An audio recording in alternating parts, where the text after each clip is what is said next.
Durante a pandemia da Covid-19, alguns benefícios foram suspensos, como o pagamento de gratificações devidas aos servidores públicos.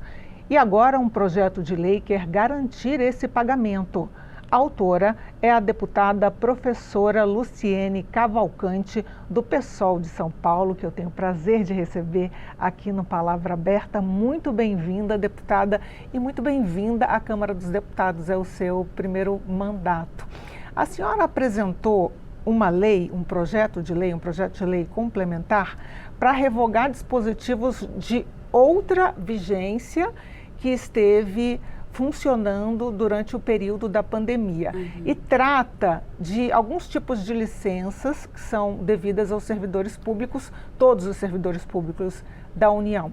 Essas licenças têm uns nomes complicadinhos, anuênio, quinquênio. Eu queria que a senhora explicasse para a gente abrir a conversa o que são essas licenças. Sim. Primeiramente, agradecer a oportunidade de estar aqui, de fazer esse debate, de esclarecer e informar o conjunto da população sobre esse tema que é muito importante para todo mundo que utiliza os serviços públicos do nosso país. Esse projeto, o PLP 21 de 2023, ele trata de sustar alguns dispositivos da Lei Complementar 103. Essa lei complementar, o que ela fez?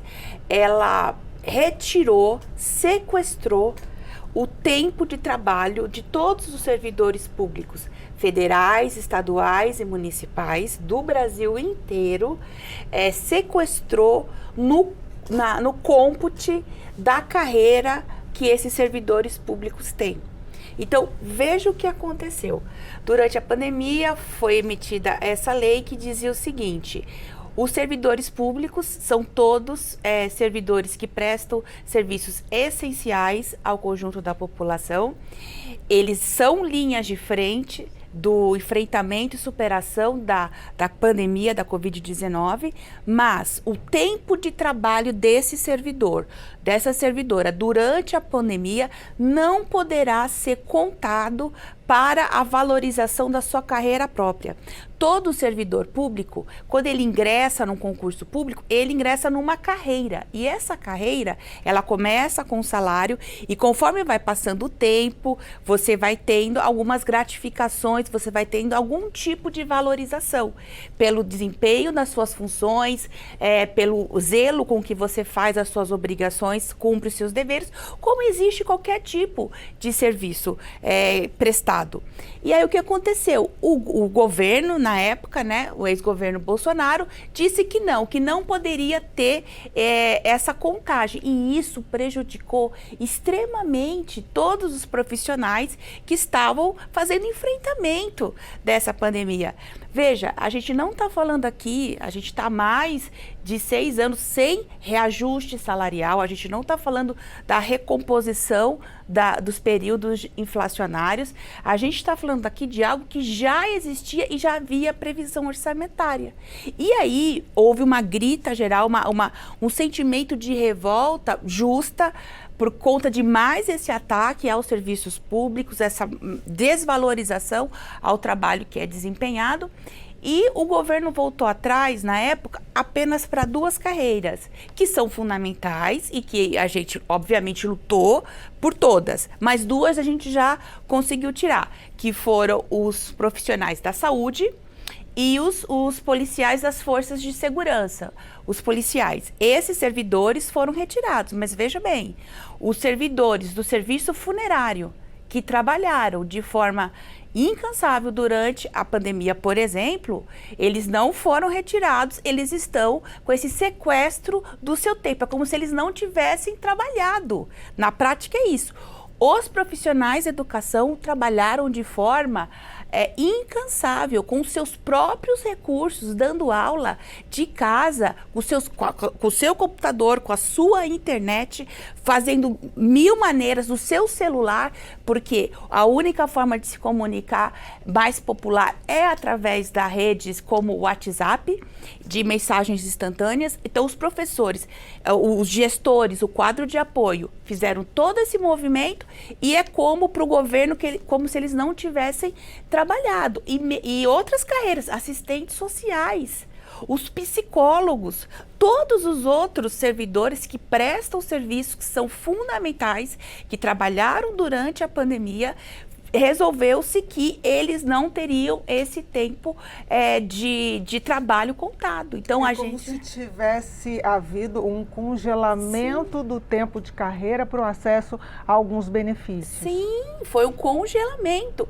E assim, isso, veja, olha, a gente atravessa tempos muito difíceis para quem é servidor público. Muito. A gente teve a reforma da Previdência em 2019. Que, veja, autorizou o confisco de quem recebe abaixo do teto do INSS. Então, quem recebe 3 mil, 4 mil reais e é aposentado e é pensionista, a maioria dessas pessoas, quem são essas pessoas que estão nos serviços públicos? A grande maioria são mulheres, porque nós somos 90% na saúde, nós somos 90% na educação, que são as carreiras com o maior número de pessoas que o Estado emprega, o Estado como todo, em todos os níveis da federação. Então, essas pessoas foram confiscadas em até 15% durante a pandemia. Isso foi editado. Então, você teve uma diminuição do seu salário. Então, difícil, as condições efetivas de trabalho complicadíssimas. Você pega o caso agora da violência contra as escolas. Quer dizer, é uma violência que nasce na nossa sociedade, invade a escola, mata os profissionais de educação, mata os nossos estudantes. E quais políticas públicas foram implementadas? E aconteça o que acontecer, nós, servidores públicos, estamos lá no dia seguinte, às 7 horas da manhã, para cumprir o nosso dever, porque o nosso compromisso é com a população. Todos nós, eu também estou agora como deputada, eu estou aqui de passagem, assim como todos os governos passam. Quem que fica? São as políticas de Estado. Então, nós que realizamos essas políticas de Estado, e aí, por diferentes razões, a gente é muito atacado, desprestigiado, porque o nosso trabalho não gera lucro. Os serviços públicos, eles são organizados de uma outra natureza, a gente não é para gerar lucro, a gente é para garantir direitos.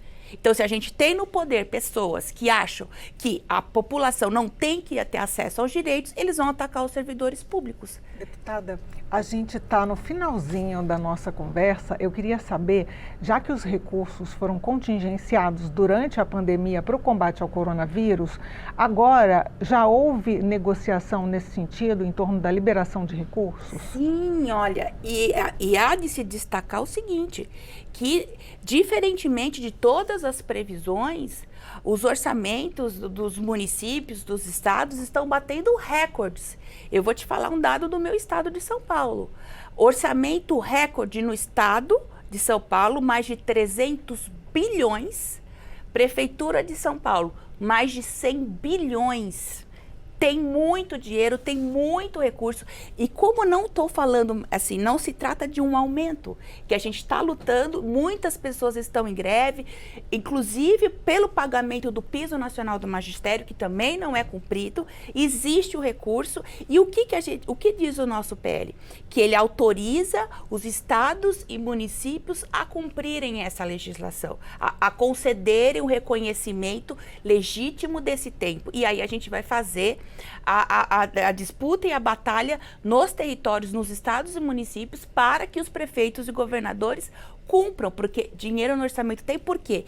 Isso é a carreira, não é algo a mais. Então, toda vez que a gente faz o orçamento público, a carreira dos servidores já está contemplada. Então, a previsão orçamentária tem dinheiro, o que não tem é um compromisso com a qualidade do serviço público. E a gente, só para completar, a gente já está com um movimento desse PLP de mais de 95 mil assinaturas de todo o Brasil, de todos os sindicatos, dos movimentos que estão em luta. A gente já conversou com diversos ministros aqui do governo Lula para que a gente garanta esse descongelamento, que a gente faça justiça às pessoas que fizeram de fato o enfrentamento e garantiram minimamente que o nosso país conseguisse passar por essa pandemia. Então a gente está muito nessa luta e para finalizar a mesa, que a gente está terminando, dia 15 de maio, segunda-feira, a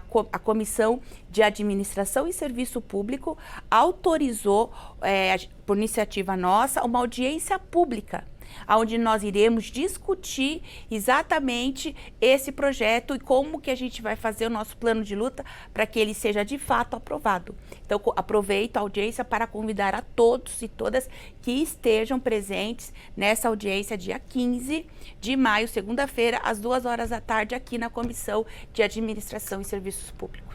Foi um prazer recebê-la aqui no Palavra Aberta. Boa sorte no seu mandato, nessa causa tão importante e dos servidores públicos que lutaram tanto pela saúde de todos durante a pandemia. É um reconhecimento. Muito obrigada. Muito obrigada.